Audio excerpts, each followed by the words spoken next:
But as I said on the surface, this cave first was rediscovered in the late 1790s.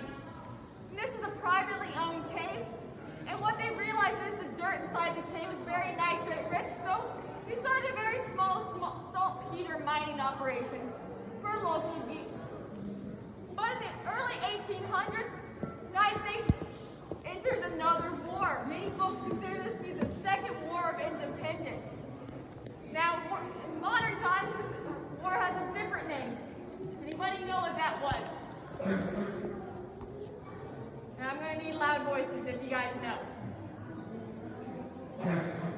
Oh, you guys don't know your American history, do you? I'm learning about it. Oh, you're learning about it. This was the War of 1812. During this war, America's fighting many different countries, including both France and England. And these two countries are some of the top producers of black powder in the world. And since we're fighting them, they're obviously not going to give us any. So the United States had to find out a way to make their own. So they turned to many of these private operations like they had here in Mammith Cave. So it's changed from a very small local operation to industrial production for the United States fighting in a war. So they did get some enslaved individuals from plantations further south. They're brought up here, and this became a 24/7 operation. These enslaved individuals worked about 12-hour shifts when they were here inside the cave. And they brought dirt to these things like these leaching vats that you see here in front of you. These dirts are filled with calcium nitrate. And these nitrates got here because back then there were still a lot of bats inside the cave, and sometimes bats have to go to the bathroom. So this bat guano is how these nitrates actually got inside the dirt. They brought water down from the surface using pipes from hollowed out trees, which was the tulip poplar tree. They soaked the dirt and created a solution called night and beer. Once they got all the nitrates out, they then pumped that water back to the surface, near where we were originally standing at large kettles, where they boiled it, added a few more ingredients, and then it changed it to potassium nitrate, or saltpeter. That saltpeter was then sent off to Delaware to a man that you might have heard of before, by the name of E.I. DuPont and his chemical company, where they then transformed this into black powder. During the height of this operation, the cave owners were earning about 97 cents a pound for their saltpeter production. But as this started to wane, they were only earning about 7 cents a pound. So this wasn't a profitable operation anymore, so it ceased to exist.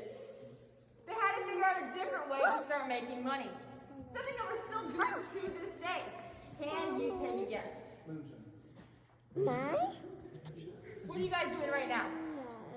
Exactly, tourism. Started to be the way that these cave owners started to make money. The first official guided tours to Mammith Cave started around 1816, about 206 years ago. And we've been going pretty much every day since, except for when there's horrible inclement weather and things like that, where it's just not safe for people to come inside the cave. The first guides through Mammith Cave were originally the children and families of these cave owners. But over time, enslaved individuals started to become the guides through the Mammith Cave system. That was a very interesting dynamic because generally the folks who were going on these early tours were the wealthy folks in society. Those who had the time, money, and means to visit the middle of nowhere, South Central Kentucky.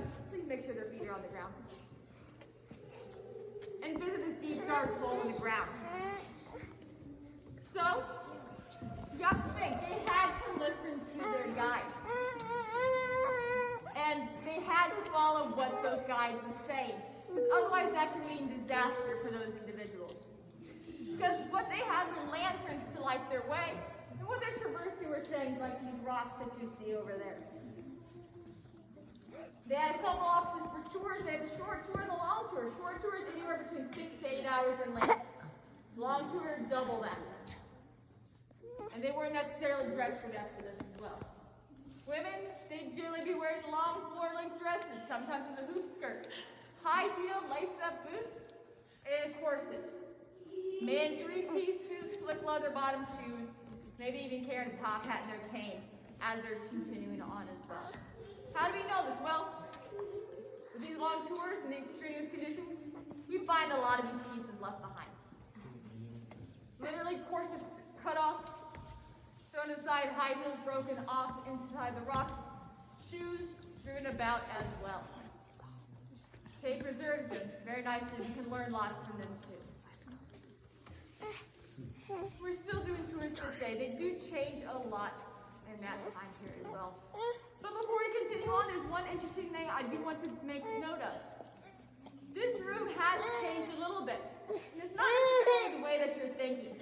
Mining is just really the movement of dirt to get those nitrates out of the dirt. But once they got those nitrates out, instead of putting that dirt back in its original location, they would have just piled it up to the side and continued going. So originally, this room would have actually been a lot bigger, even bigger than where the floor is you see down here today. Pretty much everything you see inside the cave is natural, minus obviously man-made things that we see, like trails, handrails, and artifacts ahead. In just a moment, we're going to continue down this passageway on the right-hand side. So before we do, are there any questions? And if there are, please shout them out. It's really hard to see hands. Alrighty, folks, we're going to continue on. We're going to talk a little bit more about the prehistory at our next stop.